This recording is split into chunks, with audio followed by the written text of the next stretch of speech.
Hey everybody, how you doing? This is Ed O'Mara from the Rotgut Review, and we're very excited today to welcome two guests. We've got Kevin Guthrie and Fred Swanson from Distill America. Thank you guys so much for coming on the show.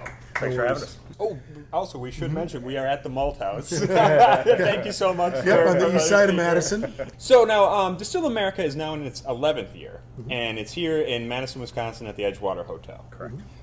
So could you tell us how did you guys come to start the conference, and what can guests expect? It came out of an inability for most whiskey and spirits drinkers. There were no venues, there were no chances that were affordable for people to go to tastings, to go to festivals. When festivals in the large cities start to cost $300+ for a ticket, and it's $200 for a hotel room, and it's in the middle of the week, and you have to take time off work, well, pretty soon you're talking $1,000 just to go to an event. Yeah.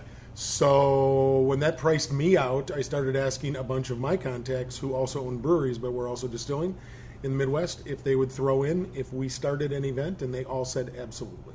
We formulated this idea to bring something to everybody. Okay, a $60 ticket is woefully underpriced in some people's minds, but at the same time attainable for all the people that want to be in that room. Yeah. So we have put on an event that we're very proud of that that has a cross-section and a microcosm of our community and of Wisconsin at large in that room. So if you're looking at it from a distiller's perspective, all the right people are in that room, not just the people that are already buying your product. Sure.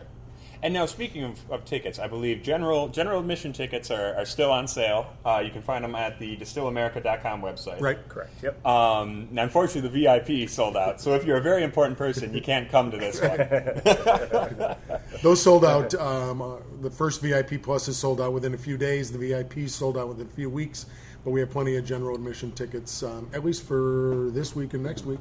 So obviously, you guys are getting a good response from people. Mm-hmm. Sure. Yeah. It's a growing show, absolutely a growing show. And if you're interested in getting that VIP or VIP Plus ticket, we host a pre-launch party every single year in the beginning of November before we put any tickets on sale. So it's a good opportunity to get those tickets early. So. Right. And they're discounted for that one day. Okay. So yeah, get in on early. Hey. Right. Yeah. So are you guys involved in the industry? Were you involved in the industry before you started Distill America? Mm-hmm. Yes. So I've been kind of in the restaurant spirit industry for 25 plus years, starting as a busboy at a local family supper club in Wisconsin here. So and growing through as bartender. Now I work I'm a sales manager for a local wholesaler, Frank Beverage Group, and their liquor company. So I have been in the industry for a while prior to this show, but spirits has always been a pretty big passion of mine. So Sure. It was a nice tie-in to get together with these guys. So. Yeah. And I used to be a high school teacher. Oh, really? So what did you teach? I was a special education teacher, which then launches into, I understand why you know so much about drink. So with that, then, I had always put on events, and now I'm the national brand ambassador for Dancing Goat Distillery out in Cambridge, Wisconsin.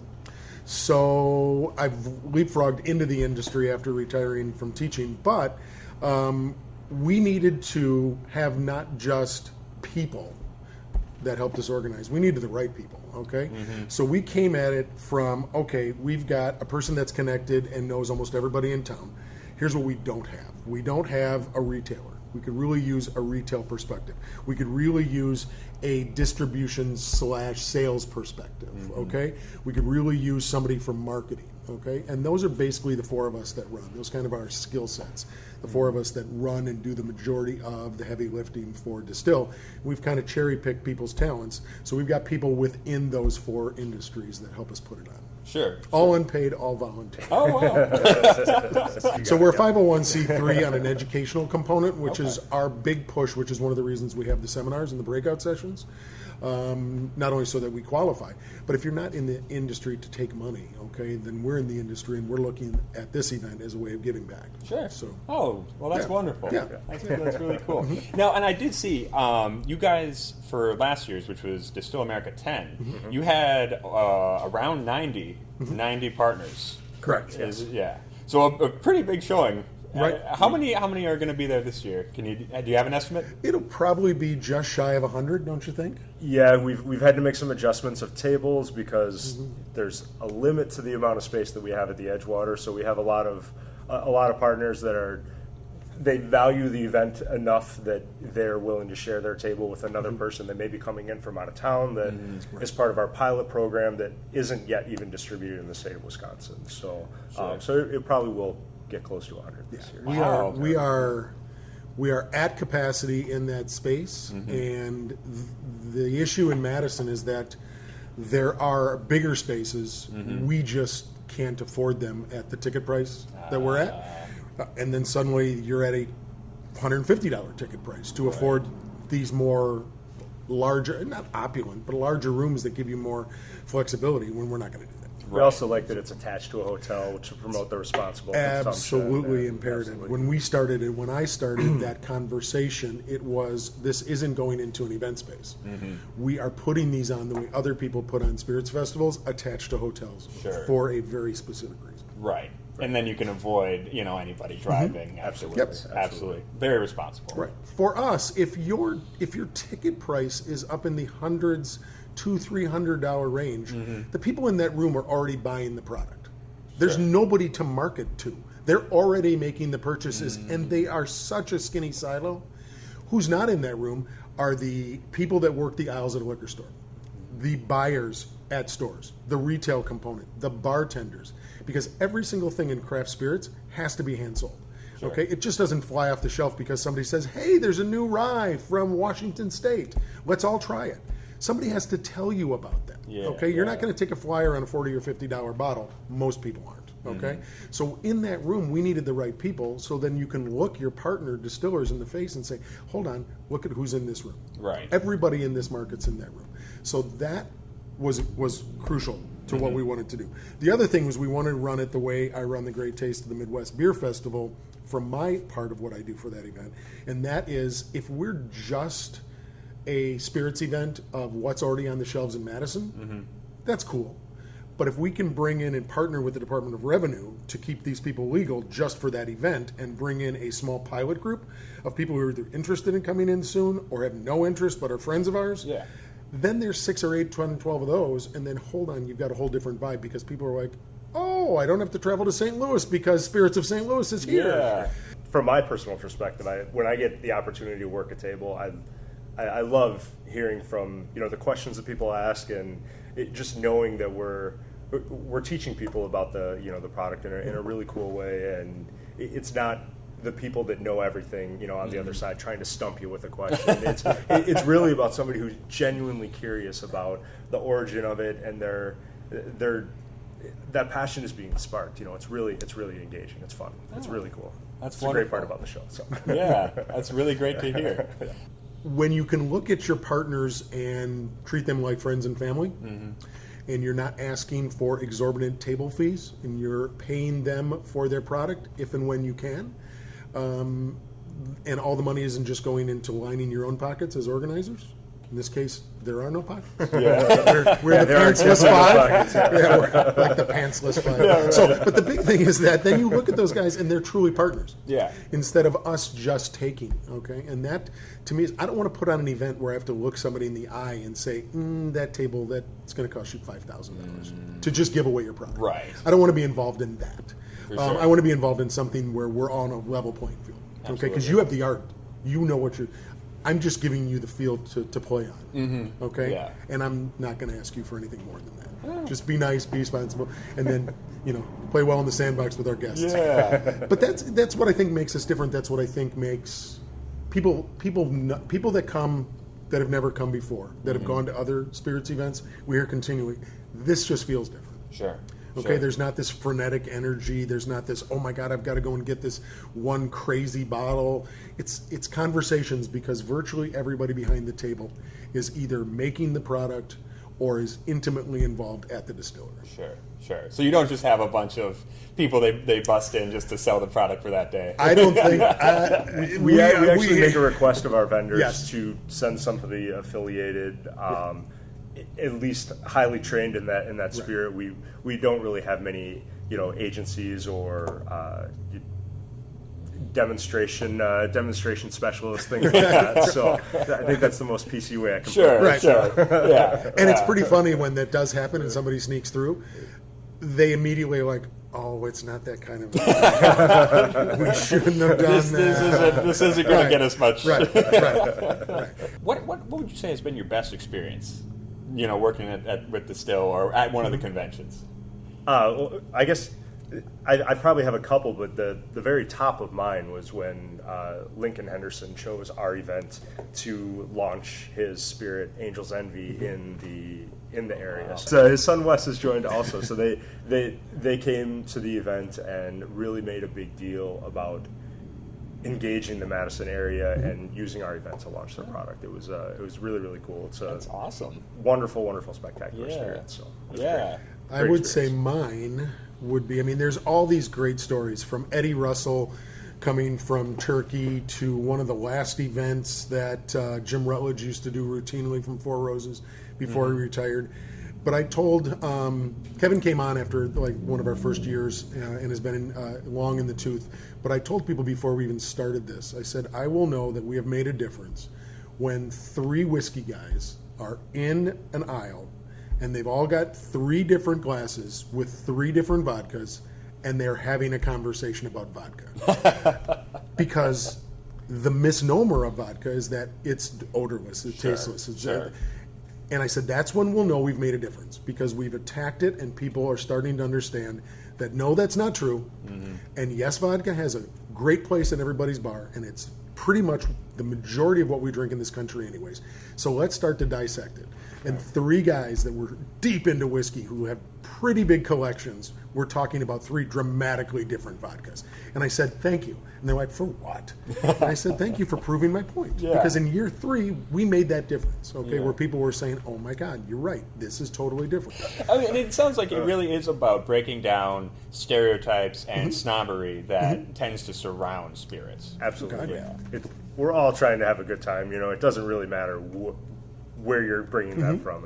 Drink what you like and learn about it. It doesn't matter what it is. Absolutely. Well, we're trying to be a place where people that don't also a place where people that don't typically get invited to a big whiskey event can actually highlight their product. Yeah. We might have educated more people in the Midwest about Mung rice whiskey, made out of Sturgeon Bay with our friend Poe, than anybody else. Okay, wow. And because nobody knows what you look at and you're like, on the shelf, unless you're completely dripping with money and fearless, that is a very targeted audience. Right. Okay, and he sells nationwide. But to have the spot where he feels comfortable to educate people about Mung rice whiskey and the tradition and history in Laos around that product, that was just one of the really cool, engaging parts. And that is just one of those things that you don't get, and people wouldn't take a $50 flyer typically, right. But they'll sit and talk to the guy that made it, and whose dad made it before him, which is really cool. Yeah, that sounds awesome. Yeah. So now, what does the future hold for Distill America? I think that you don't ever want to change too much. You don't ever want to. What we're trying to do is what I'm trying to do. Okay, and I don't know that we're all in the same boat. I would love to get to a place where we could pay the vendors, for being there. Okay, I would love to get to a financial spot where we don't even have to charge $1. My goal would be to keep our ticket price about the same. Keep our story really similar so that people understand that we're a responsible event, that you can come to this event. It is attainable. You will not fall down necessarily. You just have to be very planful about when you're at a spirits event. Yeah. You eat 2 dinners before you come. We feed a ton of food to you, but it's also not dinner. Okay, you have to do this responsibly and have conversations and talk and walk around with bottles of water, and then make sure that somebody dropped you off and picked you up, or stay at the hotel or take a cab. That's the story. That's the primary story I want this city to understand about our event, is that we're responsible. We put it on ethically, and it is attainable, and you can actually. Because I can't tell you how many times we've heard, "Oh my God, I could never do that." But you've never done. Yeah. Oh, it's an undercurrent of our story that we continue to have to kind of fight against. Yeah. Because people just, if they've never been to one, they're assuming, oh my gosh, all of this stuff is at 40% or above. The minute I have 2 or 3 of those, I'm done. And then what am I going to do for the next 3 hours? I'm going to have 12 more. Okay. Blackout City. Right. Yeah. And that is a complete misnomer. Right. You know, should people be driving home? Absolutely not at the end of our event. But are you absolutely able to do it responsibly throughout the 3 hours? You bet. Yeah. Totally. Sure. I do think there's that unfortunate prejudice against spirits in general, is that if you drink spirits at all, then you know, especially if you drink them neat, you must be an alcoholic. Oh, it's the hard stuff. Yes, Yeah, it's the hard stuff. Yeah, yeah. Well, and we've noticed, I think we've talked about this a little bit, Kevin and I, we've noticed there are more and more people now who are having the conversations, but they're not finishing their taste, their pour. Okay, they're either spitting into our buckets or they're dumping.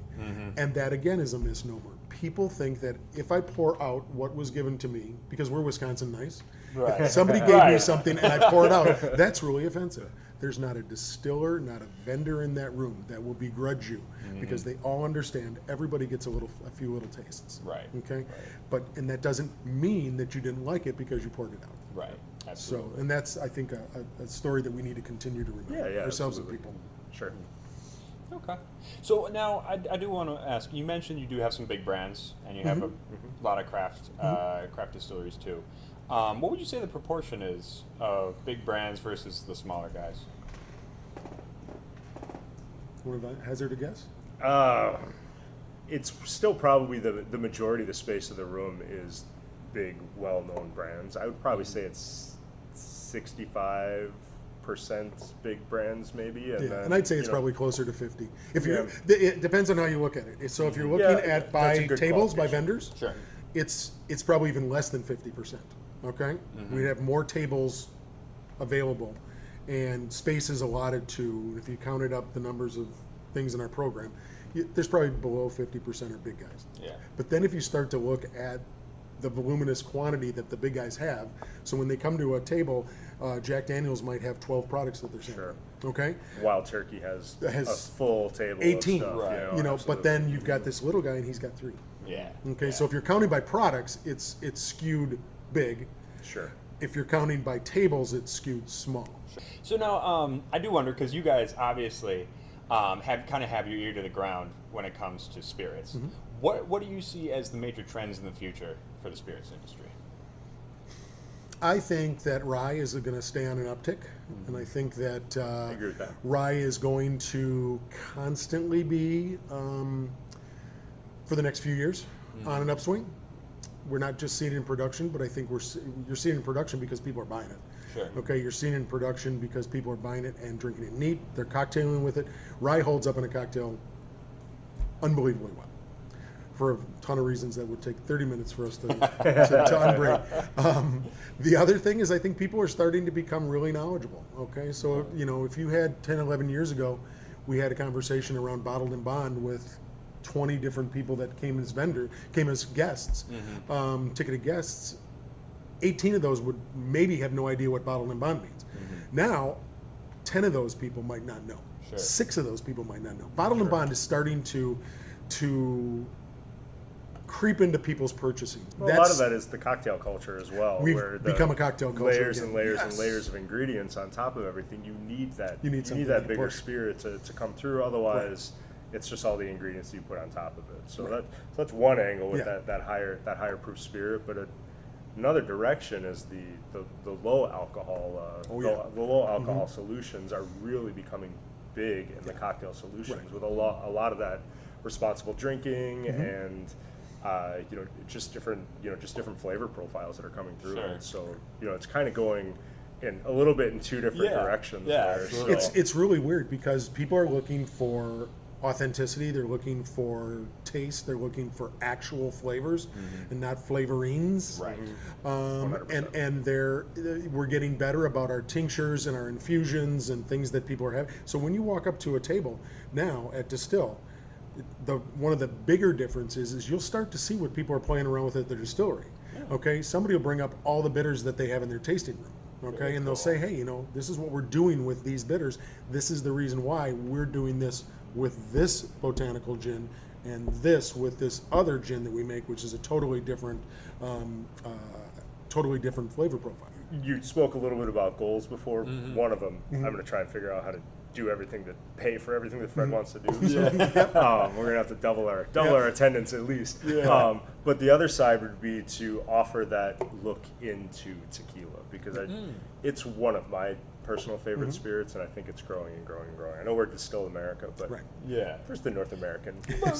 Right. So. I think we can include them. Yeah. Well, it's also one of the reasons that when we started, we gave ourselves an out, okay, because we had kind of boxed ourselves in with Distill America, but that was intentional, okay, and it had intentionality because when you go to whiskey events, whether they're in Chicago, Dallas, Washington D.C., out on San Francisco, you as an American producer, so often in that room, because that ticket is so high, that is a room that is skewed towards Scotch. Sure. Okay, Without doubt. and you are constantly, as the Irish, Japanese whiskey, and American whiskeys, Welsh whiskeys, French whiskeys, all those guys are constantly at, having to work that angle. Okay, Right. how do I stay relevant? How do I stay relevant? Well, if you're a little Wisconsin craft producer, A, you're not invited, okay, and B, we wanted to put on an event that you didn't have to fight that. Okay, there was enough people in that room that were like you that was the story already. Speaking of Wisconsin, what is the state of the Wisconsin craft? The craft distilleries. What do you see in the future for them? I think, and then Kevin can either say I'm completely wrong or realize I'm completely right. I hear what you're saying. But no, I think we are on American craft distilling's on a trajectory very similar to American craft beer was back in the 80s, early 90s. Okay, and what I mean by that is the fact that back then there were people that were still learning the craft. Okay, there were brewers that were still learning the art of it, and they were trying to figure out not just the art and the production side of it, they were trying to figure out how to do the business side of it as well. Absolutely. You have the same kind of dynamics at play in American craft distilling. My biggest concern is, are we at the trajectory where we are going to have the first shakeup in American craft distilling? Okay, and will it be for some of the same reasons that American craft beer went through some struggles? Sure. It's not because beer went through struggles that were different than any other business. Okay, people went through struggles because they were undercapitalized. Sure. That's a business. That happens in business all the time. The other thing too, I think, is what does it mean to buy local? Okay, people understand food. They understand what that means to eat local. Okay, that's pretty much in our ethos now. People that can do it, try to do it as much as they can, whether you're in Madison, Milwaukee, Superior. But beers embrace that. Okay, Sure. it's really hard to sell a Madison product in Milwaukee, even. Okay, It is. It's really It's hard. impossible. It's Yeah, really no, not because, impossible. but it's really a hard great- because go we've ahead. got 12 great breweries, Milwaukeeans will say. We've Right. got all these great breweries. We're going to support these guys. We used to support you, but now we got our guys. There's a territorial Right. Sure. aspect, So yeah. then what happens in craft distilling? We haven't done that yet. Right. Okay, that hasn't happened yet. How do you differentiate and what's your story in craft distilling? How do you that make local that? sourcing, that connection to the community is Totally. a huge thing, and we have some amazing brands in Wisconsin that are really doing a great job of tapping Yep. into that. And if you take the time to go to some of the distilleries, the facilities where they're aging the product, J. Henry, Dancing Goat, Driffelsklein and Baraboo, I mean Rehorse, Central Standard, there's a big handful of them around the state that when you get to these places, Yahara Bay is another one, you wouldn't think that it's a little teeny tiny craft distillery. I mean, they look like something that could fit in Bardstown, in those big Yeah. big areas. Definitely not the factory, but they are much bigger operations than possible. So everybody's positioning themselves for this great future to be able to take care of the entire state and branch out into other communities. So it'll be a very good time. Where's Wisconsin at? Well, if you can start to have this cachet of, yes, you can make bourbon in Wisconsin, and yes, it can be exemplary, and it can stand up and hang with the big boys. That's anybody's state's Sure. desire. The Wisconsin Craft Distillers Guild would love that to be the story that people tell about Wisconsin. Just like Illinois Craft Distillers Guild would love it if they were known just like everybody else. I mean, you'd be hard pressed to not find a great vodka from Wisconsin, not find a great gin, not find a great bourbon, not find a great rye. The best damn mung rice whiskey is in the state. We have everything covered. Okay, Yeah. we just need people to see that that what they're looking at on the shelves is as good as everything else. Sure. Well, I really need to get myself some Hmong rice whiskey. I know. That's what I'm coming away with. Yep. So, He can tell you where to find it. Seriously. yeah. So, All right. Well, thank you so much for talking to us. If, remember, this is Distill America, having February 16th. Follow these guys on Twitter at Distill_America. We got a Facebook page as well, which is, I think, just Distill America. Distill America. Yep. Absolutely. And make sure you go out and buy your tickets, because general admission is still available. So thank you guys so much for coming on the Rotgut Review. Thanks a lot for having me. Really appreciate it. Thank you. Yeah. Take care. Take care.